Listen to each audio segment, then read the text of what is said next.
બ્રિજમાં સામાન્ય વરસાદમાં પાણી ભરાઈ જતા આજે અમે અંદર હુડકું લઈ હુડકામાં બેસી અને એક સાંકેતિક વિરોધ દર્શાવ્યો અને એક પ્રશાસનને અને ભાજપને એક અમે સંકેત આપ્યો કે હવે અહીંયાથી તમે આ બીજું કાંઈ ન કરી શકતા હોય તો એક હુડકું રાખી દો અને અહીંયાથી લોકોને અવરજવર માટેનો એક અહીંયાથી તમે આયોજન કરો, એના માટેનો એક સાંકેતિક વિરોધ હતો. આ સાંકેતિક વિરોધની અંદર પોલીસ પ્રશાસને પણ અમને આવી અને અહીંયા પોલીસ સ્ટેશને લઈ આવ્યા છે.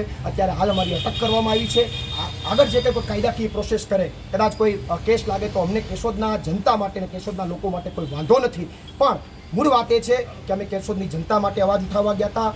અમે કેશોદની જનતાનો અવાજ બનવા ગયા હતા. અમે ત્યાં કોઈનું મર્ડર કરવા નહોતા ગયા. અમે ત્યાં કોઈ દારૂ વેચવા નહોતા ગયા. આખા કેશોદમાં, આખા સિટીમાં, આખા શહેરમાં ક્યાં દારૂના અડ્ડા ચાલે છે, ક્યાં શું ચાલે છે, બધું મને ખબર છે.